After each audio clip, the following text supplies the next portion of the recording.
The stench of stale whiskey and cigar smoke hung thick in the dingy saloon where Cassandra Blackett finalized her fate with a trembling signature. The mail-order bride contract promised a husband and security, but as she stared at the paper before her, doubt crawled like spiders beneath her skin. "Train leaves at dawn, Miss Blackett," the broker said, pocketing her last dollars. "Your intended will meet you in Willow Creek, Montana Territory. Good luck to you." Cassandra nodded, gathering what remained of her courage. At 22, with no family and no prospects in Boston after the fire claimed both her parents and their millinery shop, what choice did she have? The advertisement had seemed a blessing. "Respected rancher seeks genteel Eastern lady for marriage. Passage provided. Brings suitable attire for frontier living." Now, 3 weeks later, in April of 1875, Cassandra found herself abandoned at a desolate way station in Nebraska Territory. The stagecoach driver had deposited her unceremoniously, tipping his hat with mock courtesy. "Final stop before Montana route, madam. Next coach due in 3 days, God willing." 3 days had become 7. Her meager provisions dwindled to hardtack and the last strips of jerky. The way station keeper, a sour-faced man with tobacco-stained teeth, had made it clear she was unwelcome without additional payment. "Can't keep feeding strays," he'd growled that morning. "Either pay up or move along." With no money and the growing certainty that her intended husband wasn't sending help, Cassandra made a desperate decision. The Montana Territory lay northwest, perhaps 10 days on foot. With her remaining supplies, a compass borrowed without permission, and the clothes on her back, she set out across the vast prairie alone. The first day brought blistering sun that scorched her fair skin despite the bonnet shading her face. By midday, her boots, fashionable in Boston but wholly inadequate for the journey, had rubbed angry blisters on both heels. Still, she pressed on, putting as much distance between herself and the way station as possible. Night fell with terrifying swiftness. Cassandra made camp beneath a lone cottonwood, using her petticoat to bandage her feet. The howl of distant wolves kept her clutching the small knife she'd packed for preparing food. Sleep came in fitful bursts. On the 3rd day, the skies darkened ominously. Rain pounded the plains, transforming the earth to mud that sucked at her boots with every step. Cassandra fashioned a makeshift shelter from her cloak, huddled beneath it, and wept. This was madness. She would surely die out here, alone and forgotten. The 4th day dawned with clearing skies but brought new torment. Her water canteen was nearly empty. The small streams marked on her rudimentary map remained dry from a season of scant rainfall. Thirst clawed at her throat as Cassandra stumbled forward, her vision blurring. She was contemplating drinking from a stagnant puddle when hoofbeats approached from behind. Terror and relief warred within her. Salvation or danger, she couldn't be certain. "Madam, you lost." Cassandra turned, squinting against the sun at the silhouette of a man atop a chestnut quarter horse. He wore a dust-covered duster, faded denims, and a wide-brimmed hat pulled low over his eyes. "I'm headed to Willow Creek," she managed, her voice cracking from thirst. The rider dismounted in one fluid motion, revealing himself to be tall and broad-shouldered. As he approached, Cassandra could see he was younger than she'd first thought, perhaps 26 or 27. His face, though weathered by sun and wind, held a certain gentleness around the eyes. "Willow Creek's a good 60 miles northwest," he said, uncorking his canteen and offering it to her. "You're walking there?" Cassandra accepted the water gratefully, taking small sips as she'd taught herself to ration. "I have no alternative, sir. The stagecoach left me stranded." The stranger frowned, taking in her city clothes and the small carpet bag at her feet. "Name's Gabriel Tanner. Most folks call me Gabe." "Cassandra Blackett," she replied, attempting a curtsy that her exhausted legs refused to execute properly. "Well, Miss Blackett, you won't make it to Willow Creek alone. Not on foot, with those supplies." His tone wasn't unkind, merely stating facts. What business takes you there? Heat rose to her cheeks. I'm to be married. A mail-order arrangement. Something flickered across Gabriel Tanner's face, surprise, perhaps, or concern. To whom, if you don't mind my asking? A Mr. Everett Wilson. He owns a cattle ranch outside town. Gabriel's expression darkened. Wilson's place is 15 miles beyond Willow Creek. You know him? Hope flickered in Cassandra's chest. Know of him. Gabriel's tone was carefully neutral. Miss Blackett, I'm headed to Gallatin, which is on the way to Willow Creek. I can take you that far. Cassandra hesitated. Her mother's warnings about strange men echoed in her mind, but death by dehydration or starvation seemed the more immediate threat. I would be most grateful, Mr. Tanner, she finally said. Gabriel nodded, retrieving a second canteen from his saddlebag. Drink this. We'll make camp soon. Storms brewing in those hills. He helped her mount his horse, then led the animal by the reins. Cassandra sat stiffly, unaccustomed to the saddle. Why are you helping me? She asked as they traveled. Gabriel's shoulders lifted in a slight shrug. My ma taught me never to leave someone in need when I had the means to help. They made camp that evening in a protected hollow as lightning split the darkening sky. Gabriel efficiently constructed a lean-to from canvas in his pack, built a small fire, and prepared a simple meal of beans, salt pork, and coffee that tasted like heaven to Cassandra's empty stomach. As rain drummed on the canvas above them, Gabriel sat cross-legged, cleaning his revolver with practiced movements. How do you end up walking across Nebraska territory alone, Miss Blackett? Cassandra told him about the fire, her parents' deaths, the dwindling funds, and finally the advertisement that had seemed like Providence. Gabriel listened without interruption, his hands never ceasing their methodical work. Brave of you, he said when she finished. Foolhardy, maybe, but brave nonetheless. Not brave, Cassandra corrected, watching the firelight play across his features. Desperate. The next morning dawned clear. Cassandra's muscles screamed in protest as Gabriel helped her back onto his horse. He seemed to sense her discomfort and adjusted the saddle blanket to provide more cushioning. We'll take it slow today, he said. No need to punish yourself further. They rode in companionable silence for hours, the vast landscape rolling away before them. Occasionally, Gabriel would point out landmarks or identify distant wildlife. His knowledge of the territory impressed Cassandra, who had never ventured west of Philadelphia before this journey. Have you always lived out here? She asked during their midday rest. Gabriel shook his head. Born in Pennsylvania. My family came west when I was 12. Father had gold fever, thought he'd make his fortune in Montana. A wry smile touched his lips. Found more grief than gold. I'm sorry. Don't be. We managed.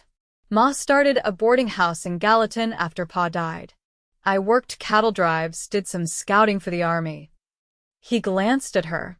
What about you? What did you do in Boston? I helped in my parents' millinery shop. Nothing exciting, trimming hats, keeping accounts. Cassandra plucked at a thread on her sleeve. I'd hope to teach someday. I've always loved books. Gabriel's eyes brightened. Ma sent me east for schooling when I was younger. Couldn't stomach it, too confining. But I still read when I can. He reached into his saddlebag and produced a dog-eared copy of The Last of the Mohicans. Current companion. Cassandra smiled, feeling a small connection form between them. As they traveled northwest, the days fell into a pattern. Gabriel would rise first, rekindling the fire and preparing coffee before waking Cassandra. They would ride until midday, rest briefly, then continue until dusk. Each night, Gabriel taught her something new: how to build a fire that produced minimal smoke, which plants were safe to eat, how to read the weather from cloud patterns. On the fourth day of their journey, disaster struck.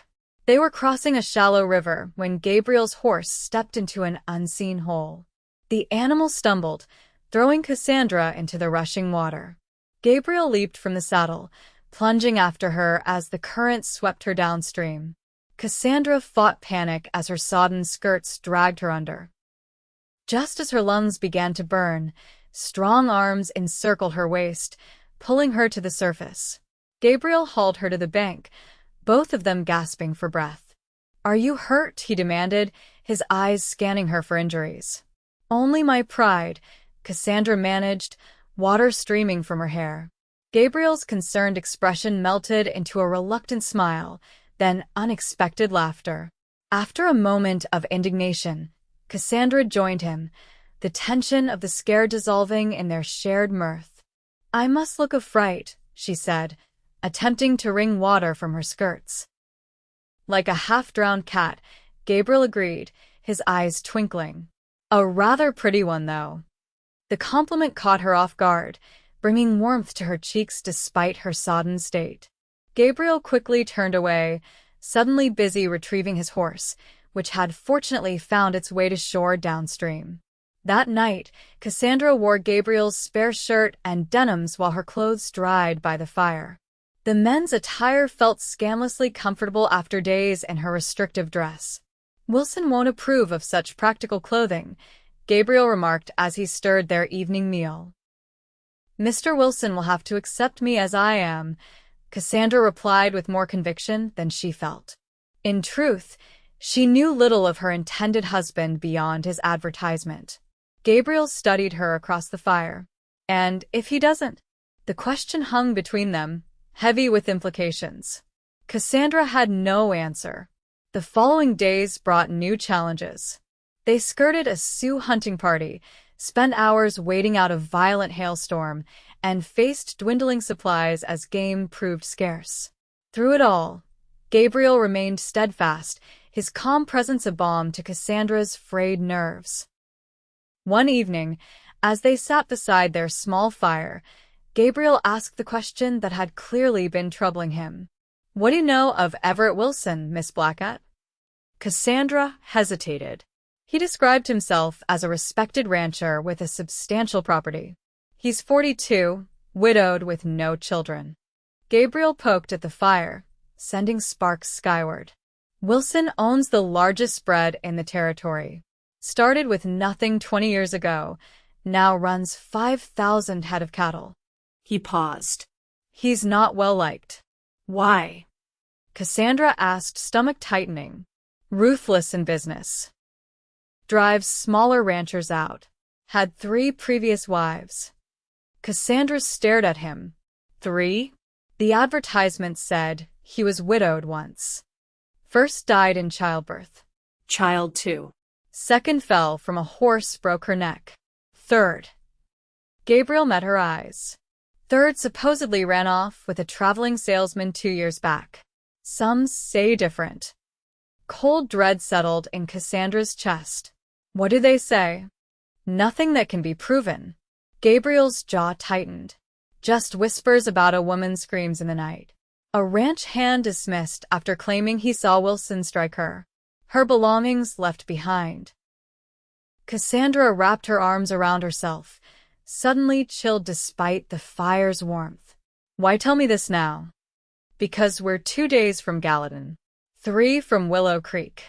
Gabriel's voice gentled. "Because you deserve to know before you decide." "Decide?" Cassandra laughed bitterly. "What choice do I have?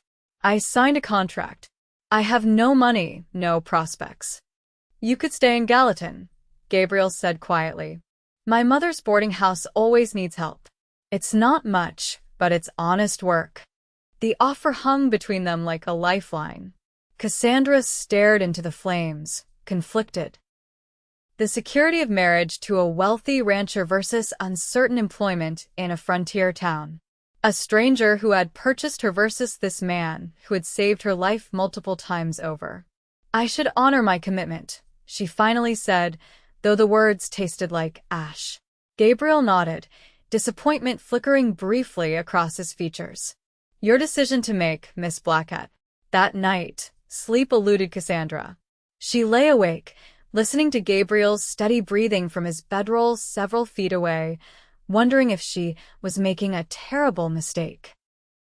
The next day brought them to the edge of a vast canyon. Gabriel explained they would need to detour south to find a safe crossing, adding half a day to their journey. "We could reach Gallatin by tomorrow evening," he said as they rode. "My mother would welcome you." Before Cassandra could respond, gunshots echoed across the landscape. Gabriel immediately pulled his horse to a stop, pushing Cassandra down against the animal's neck. "Riders coming fast," he muttered, drawing his revolver. 5, maybe 6. "Bandits," Cassandra whispered, fear clutching at her throat. "Or worse." Gabriel's eyes scanned the horizon. "When I say run, dig your heels in and don't look back." "I won't leave you," she protested. Gabriel's expression softened momentarily. Stubborn woman. Then he stiffened, spotting dust clouds approaching. "Change of plans. Follow me." He led them to a cluster of boulders, helping Cassandra dismount before tethering his horse in a concealed spot. They crouched behind the rocks as the riders drew closer. "Wilson's men," Gabriel whispered, recognizing the brand on their horses. "Looking for someone." Cassandra's heart hammered in her chest. "For me?" Gabriel nodded grimly. "Stage driver probably telegraphed ahead when you didn't continue the journey. Wilson would have sent men back along the route." The riders slowed, circling near their hiding place. Cassandra held her breath as one dismounted, examining the ground. "Tracks here," the man called. 2 riders headed northwest. "That's them," another responded. "Wilson wants the woman back unharmed." The man, Wilson didn't specify about him, finished a third with a chilling laugh. Gabriel's jaw tightened as he listened. His hand found Cassandra's, squeezing gently. "We'll wait until nightfall," he whispered, "then double back east before turning north. Longer route, but safer." For hours, they remained hidden while Wilson's men searched the area. As darkness fell, the searchers made camp less than a quarter-mile from their position. Gabriel led Cassandra and his horse silently away, using the night as cover. They traveled through the night, Gabriel navigating by stars. When dawn broke, they were miles from their pursuers, but exhausted. "We need rest," Gabriel said, guiding them to a secluded grove of cottonwoods beside a small stream. "Few hours only." Cassandra collapsed beneath a tree, her entire body aching with fatigue. "Why would he send men after me? He doesn't even know me." Gabriel unsaddled his horse, allowing the animal to drink. "Men like Wilson don't like losing what they consider theirs. Your property he paid for." The words struck Cassandra like physical blows. "I was desperate, not stupid. I won't walk willingly into the arms of a monster." Gabriel smiled faintly. "No, Miss Blackett, you certainly are not stupid." He hesitated. "What will you do now?" "Accept your mother's offer of employment if it still stands," she replied without hesitation. "I can sew, keep accounts, cook passably well." "It stands." Gabriel's expression warmed. "Though Gallatin may be dangerous if Wilson's determined to find you. Then I'll go elsewhere. Helena, perhaps. Or further west to Washington Territory." Gabriel studied her, admiration clear in his eyes. "You've changed since I found you on the plains." Cassandra considered this. "Perhaps I've simply remembered who I was before desperation clouded my judgment." They rested briefly before continuing north, deliberately avoiding established trails. The terrain grew more challenging, steep hills and dense underbrush that slowed their progress. Gabriel remained vigilant, frequently checking for signs of pursuit. Late that afternoon, disaster struck again. Gabriel's horse pulled up lame, a stone lodged deeply in its hoof. Despite his careful attempts to remove it, the damage was done. "He needs rest," Gabriel said grimly. "A day at least." Cassandra surveyed their surroundings, a small clearing surrounded by pine forest, with mountains rising to the west. "We'll stay here tonight." While Gabriel tended to his horse, Cassandra gathered firewood and prepared their meager dinner. As darkness fell, the temperature dropped sharply. They huddled close to the fire, sharing Gabriel's blanket for warmth. Tell me about your life before, Gabriel said softly. In Boston. Cassandra closed her eyes, summoning memories. Our shop was on a narrow street near the harbor. Mother created the most beautiful hats, each one a work of art. Father handled the business side. She smiled faintly. I would read to them in the evenings Dickens, Austen Whitman. Sounds peaceful. It was. Cassandra opened her eyes, finding Gabriel watching her intently. What about you? What life did you imagine for yourself? Gabriel looked away, into the darkness beyond their fire. My own ranch someday. Small, but sufficient.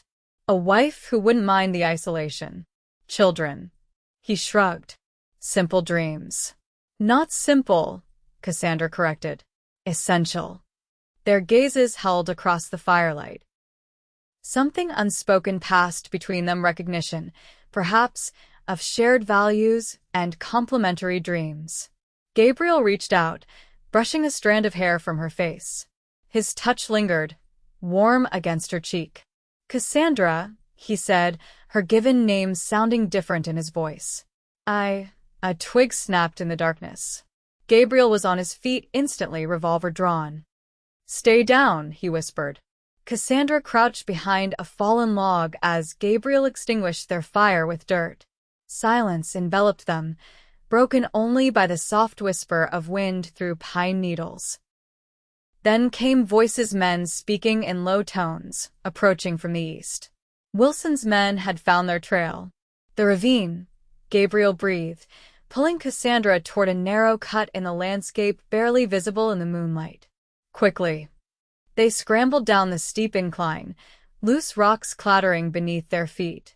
At the bottom, a shallow stream gurgled over smooth stones. Gabriel led her along it, the water masking their footprints. For hours they followed the ravine, climbing out only when it widened into a broad valley. The first hints of dawn illuminated the landscape. They had reached the foothills of the mountains.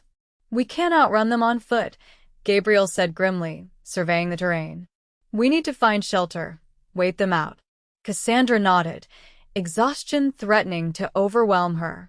They had been traveling continuously for nearly 20 hours, with only brief rest. By mid-morning, they discovered an abandoned trapper's cabin nestled against a hillside. The roof had partially collapsed, but the stone walls remained solid. Gabriel quickly assessed the structure. Defensible, he concluded. One entrance, good visibility. Cassandra sank onto a rough-hewn bench, her legs trembling with fatigue. How long can we stay here? Depend how determined they are. Gabriel barricaded the door with fallen timbers. Wilson strikes me as a man who doesn't give up easily. Cassandra watched him secure their shelter, admiring his methodical efficiency. You don't either. Gabriel paused, a half-smile touching his lips. Runs in the family. My mother crossed the Oregon Trail alone with 3 children after my father died of cholera. Said she'd rather die trying than turn back. I admire her spirit. You remind me of her, Gabriel said softly. Stronger than you realize. They settled in to wait, sharing the last of their provisions. Gabriel took the first watch while Cassandra slept fitfully on a bed of pine boughs. When she woke, shadows had lengthened across the cabin floor. Any sign of them? She asked, joining Gabriel at the small window. He shook his head. Nothing yet. Storm's coming, though. Might work in our favor. As if summoned by his words, thunder rumbled in the distance. Within an hour, rain pounded the cabin's remaining roof, turning the ground outside to mud. Gabriel finally allowed himself to rest, sitting with his back against the wall, revolver across his lap. Cassandra sat beside him, their shoulders touching. Thank you, she said simply. Gabriel's eyes met hers, questioning. For everything, she clarified. For stopping when you saw me on the plains. For warning me about Wilson. For risking your life now. Not much of a risk, Gabriel responded. Helping a lady in distress. We both know it's more than that. Cassandra gathered her courage. I would have married him without knowing. You saved me from that fate. Gabriel's expression turned serious. What will you do now? Truly. Cassandra considered the question. Start again. Somewhere safe. She hesitated. What will you do? See you safely settled, he answered immediately. Then. Gabriel looked away. Return to Gallatin. Help my mother. Continue saving for my own place. Alone. The word slipped out before Cassandra could stop it. Gabriel's gaze returned to her face, searching. I hadn't planned otherwise. Plans change, Cassandra whispered, heart pounding. The cabin fell silent save for the drumming of rain on the roof. Gabriel's hand found hers, fingers intertwining. The simple touch sent warmth flooding through her body. They certainly do, he murmured, leaning closer. Their first kiss was gentle a question rather than a demand. When Cassandra responded, Gabriel's free hand came up to cradle her face, deepening the connection between them. When they finally parted, both were breathing heavily. I've wanted to do that since the river, Gabriel admitted. When I looked like a half-drowned cat? Cassandra teased. Gabriel laughed softly. Even then. The storm raged through the night, but within the cabin's stone walls, Cassandra felt safer than she had in months. They talked for hours about their childhoods, their hopes, their fears. By morning, when the rain finally ceased, something fundamental had shifted between them. They'll have lost our trail in the storm, Gabriel said, peering outside at the mud-soaked landscape. We should move while we have the advantage. They set out at dawn, following game trails higher into the foothills. Gabriel believed they could circle back toward Gallatin from the west, avoiding Wilson's men who would be searching the more direct routes. The day passed without incident. By late afternoon, they reached a high ridge overlooking a broad valley. Gabriel pointed to distant buildings clustered along a river. Gallatin, he said. We can be there by tomorrow evening. Cassandra surveyed the settlement larger than she had imagined, with several streets of buildings visible even from this distance. Your mother's boarding house? Near the church, Gabriel replied, pointing to a white steeple. Best apple pie in the territory. They made camp one final time, in a sheltered hollow beneath towering pines. The night air carried the first hint of autumn's approach, crisp and clean after the storm. What will you tell your mother about me? Cassandra asked as they sat beside their small fire. Gabriel considered the question. The truth. That I found a city woman foolish enough to cross the plains alone. His smile softened the words. That I couldn't leave her to that fate. And about Wilson? That too. Ma has friends in the territorial government. She'll know who to speak with about his activities. Cassandra nodded, relief washing through her. And about us? Gabriel's expression grew serious. What should I tell her about us, Cassandra? She met his gaze steadily. That you found me when I was lost. That you stood beside me through every fear. That somewhere between Nebraska and Montana, I fell in love with you. Gabriel's breath caught. For a moment he sat perfectly still. Then he moved, kneeling before her and taking her hands in his. I should tell you that I have little to offer, he said quietly. A small savings.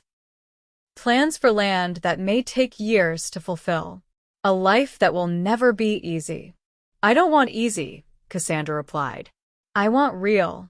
Gabriel's smile broke like sunrise. Then I'll tell her I found the woman I intend to marry, if she'll have me. She will, Cassandra whispered. They reached Gallatin the following evening, dusty and exhausted but triumphant.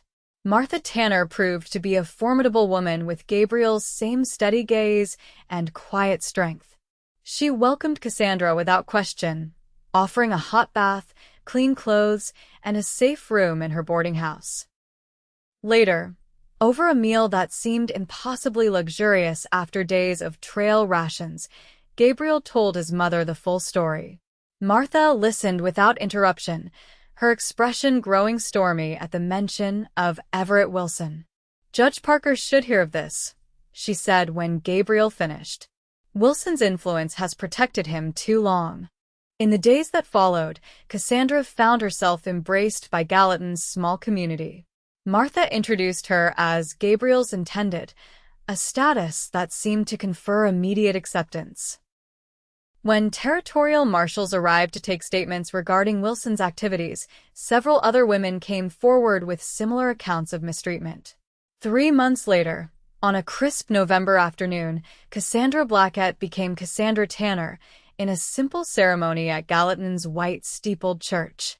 Martha stood proudly beside her son, while the friends Cassandra had made in town filled the pews. "Not quite the wedding you imagined when you left Boston," Gabriel whispered as they shared their first dance as husband and wife in the town hall. Cassandra smiled up at him, heart full. "Better. This one is real." The following spring, they broke ground on their own land, a modest parcel Gabriel had been saving for, 15 miles east of Gallatin. Together they built a 2-room cabin, planted a garden, and acquired a small herd of cattle to start their ranch. Life was indeed not easy. Winters proved harsh, summers brought drought, and their first child arrived during a blizzard that prevented the doctor from attending. Through it all, Gabriel remained Cassandra's steady companion, facing each challenge at her side. 5 years after their wedding, with their small ranch flourishing and 2 children playing in the yard, a letter arrived from Boston. A distant cousin had died, leaving Cassandra a modest inheritance enough to expand their herd and build the larger house they'd been planning. "Providence," Gabriel said as they sat on their porch that evening, watching the sunset paint the distant mountains gold. Cassandra leaned against his shoulder, content. "I found my providence the day you rode up beside a foolish city woman crossing the plains alone." Gabriel pressed a kiss to her hair. "Not foolish. Brave." "Perhaps both," Cassandra conceded. "But never alone again." As twilight descended on their little piece of Montana territory, Cassandra reflected on the journey that had brought her here. The mail-order bride contract that had seemed her only hope had led instead to genuine love, found in the most unexpected circumstances. Gabriel squeezed her hand, as if reading her thoughts. No words were needed between them now they had traveled too far together, faced too many fears side by side. What had begun as a desperate gamble had become a love story written across the wild frontier, stronger for every challenge overcome together.